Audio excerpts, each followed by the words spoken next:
Selamat datang kembali teman-teman netizen atau warganet ke video terbaru dari channel YouTube Bola Bung Binder. Saya lagi mempelajari klasmen sementara Serie A.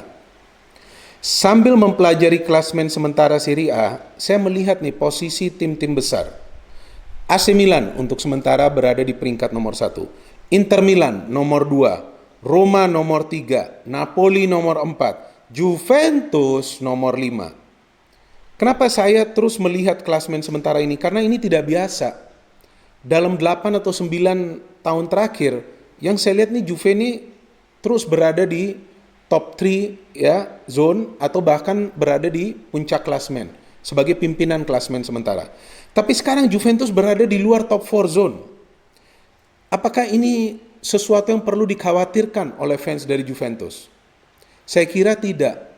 Karena ini adalah era baru dari Juventus saat mereka sekarang ditangani oleh Andrea Pirlo. Mantan pemain mereka tapi juga mantan pemain AC Milan.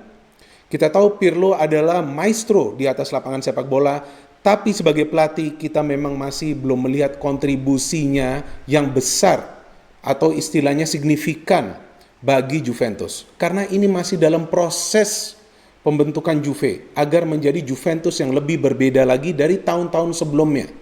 Tapi sekaligus poinnya adalah Juventus harus main untuk meraih kemenangan. Juventus harus selalu mengendalikan permainan dari setiap game. Itu tidak selalu berhasil dalam setiap game Juventus. Kenapa? Karena banyak pemain baru juga yang dicoba oleh Andrea Pirlo. Banyak juga perubahan yang ia lakukan dari formasi. Nah, Andrea Pirlo ini kan masih mengotak-ngatik formasi, masih mengotak-ngatik line up. Jadi tentu Juventus belum sempurna sehingga penampilan mereka belum konsisten. Mereka bisa seri lawan klub-klub papan bawah, tapi mereka nanti bisa menang juga lawan klub-klub yang peringkatnya sebetulnya lebih baik daripada klub yang mereka tidak bisa meraih kemenangan. Jadi ini semua adalah proses, dan Pirlo mencoba untuk merubah Juve sambil belajar ya, bagaimana caranya ia bisa memahami karakter para pemain yang berada di skuadnya. Karena kita tahu kan ia secara dadakan ditunjuk sebagai pelatih senior Juventus. Tapi saya kira harapan Juventus ya untuk berjaya dengan Andrea Pirlo masih besar, masih terbuka. Tentu ia membutuhkan waktu. Jadi saya kira apapun hasil dari Juventus belakangan ini juga tidak akan terpengaruh bagi Andrea Pirlo atau juga istilahnya tidak akan mengganggu posisi dari Andrea Pirlo sebagai pelatih Juventus. Karena tentunya manajemen Juventus ingin agar Andrea Pirlo bisa merubah Juve dan itu membutuhkan waktu yang lama. Ya, minimal 1 musim penuh. Jadi di pertandingan ini ya, saya kira bahwa Juventus juga memiliki sebuah keinginan para pemainnya, ya, sebuah ambisi untuk bisa mematahkan rekor tidak terkalahkan AC Milan. Tentu musim ini AC Milan belum kalah kan sebanyak 15 kali. Tapi jika kita tarik ke belakang sudah puluhan kali mereka tidak kalah di Serie A. Jadi ini motivasi dari para pemain Juventus pasti tinggi, terutama dari Andrea Pirlo. Bagaimana ia bisa mematahkan rekor tidak terkalahkan dari AC Milan ini. So, motivation wise, ya, para pemain Juventus ini lagi dalam level yang tinggi. Determination wise, dari segi kengototan ada di pihak AC Milan. Bukan berarti bahwa para pemain Juventus tidak akan bermain ngotot, tentu ngotot, tapi levelnya ini akan lebih tinggi dari AC Milan. Kenapa? Mereka bisa berada di puncak klasmen sementara tanpa beberapa pemain pilar mereka, dan yang utama adalah yang saat ini saya kira sudah menjadi idola fans dari AC Milan, yakni Zlatan Ibrahimovic. Hampir sebagian besar pertandingan AC Milan di musim ini di Serie A, ya, Ibra tidak bermain. Tapi AC Milan masih tidak terkalahkan. AC Milan masih bisa meraih kemenangan. Kenapa? Because AC Milan tidak bergantung kepada satu pemain. AC Milan tidak bergantung kepada 2 pemain, apalagi 3 pemain.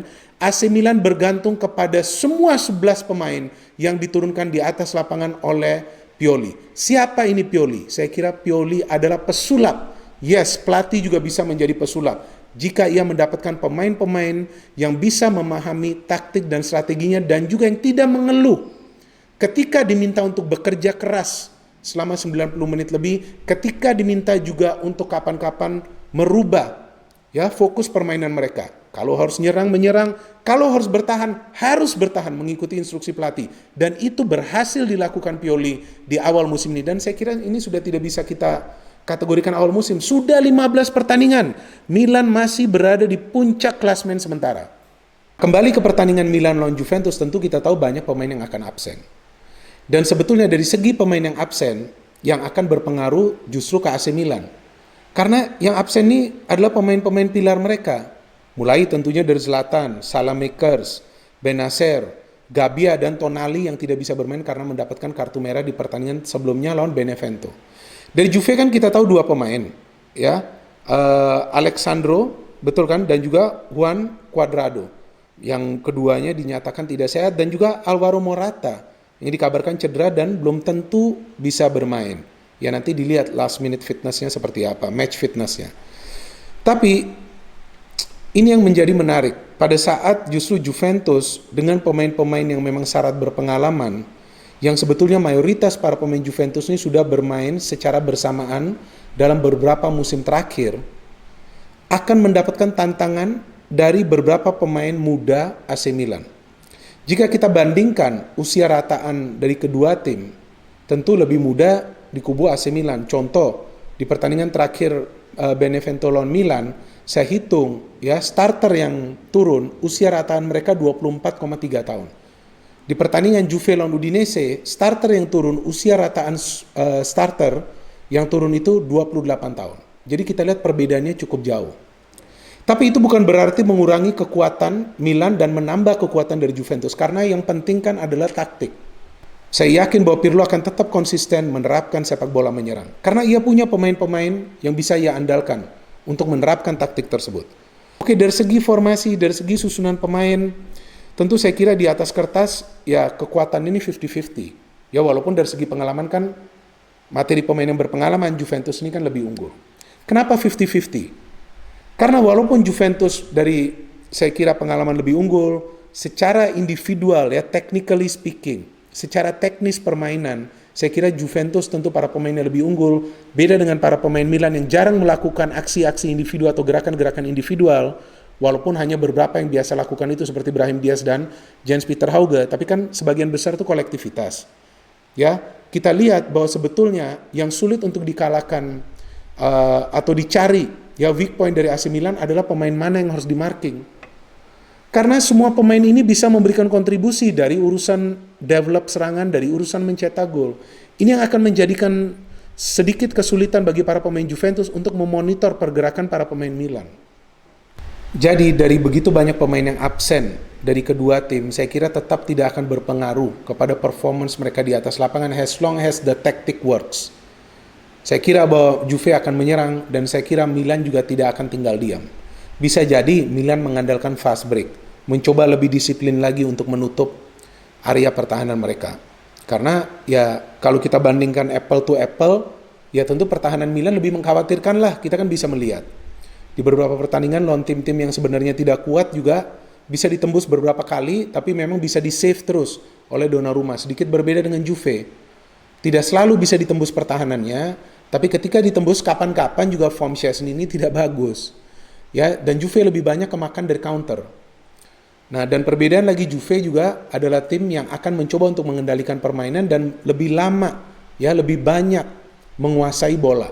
Nah, ini yang akan menyulitkan AC Milan jika mereka terpancing untuk keluar dari zona mereka. Karena saya kira Milan perlu disiplin dalam pertandingan ini agar tidak termakan gerakan-gerakan individual dari para pemain Juventus yang memang kita tahu bagus-bagus lah, Chiesa, Dybala, kemudian Ramsey juga saya kira bagus, apalagi Ronaldo. Jadi ini yang saya kira perlu diperhatikan. Dan wacananya bagi Milan saya kira adalah bagaimana mereka tidak kalah di pertandingan ini. Minimal seri. Itu dulu, karena tren ini harus mereka pertahankan, tren positif tidak terkalahkan. Ya jika bisa mereka menangan tentu itu luar biasa. Karena Milan tidak full tim. Ya, banyak pemain mereka yang cedera. Nah, ini menurut saya. Ya, ini menurut saya. Bisa jadi juga saya keliru atau nantinya saya salah. Kan namanya sudut pandang setiap orang ini berbeda-beda. Silakan jika teman-teman punya sudut pandang yang berbeda atau opini yang berbeda. Menurut saya, tim mana yang mencetak gol lebih awal di game ini? Tim tersebut memiliki peluang lebih besar untuk meraih kemenangan. Jadi saya tidak mengatakan tim yang mencetak gol lebih awal bisa menang atau pasti menang, tapi memiliki kemungkinan meraih kemenangan yang lebih besar atau persentase kemenangan yang lebih besar. Karena dengan mencetak gol lebih awal, tim tersebut bisa fokus ke pertahanan mereka. Bisa mencoba untuk bermain lebih rapat dan lebih padat lagi di tengah dan juga di belakang. Dan itu yang akan menyulitkan tim lawan tersebut yang tertinggal untuk mencetak gol balasan. Jadi kita tunggu saja pertandingan yang besar ini, tapi saya kira apapun hasil dari pertandingan ini tidak akan menentukan siapa yang akan menjadi juara karena masih jauh perjalanan. Jadi saya kira bagi Juventus pun, walaupun mereka kalah, mereka masih memiliki beberapa game ke depan untuk memperbaiki form mereka dan meraih kemenangan agar bisa nantinya masuk ke persaingan menjadi juara Serie A.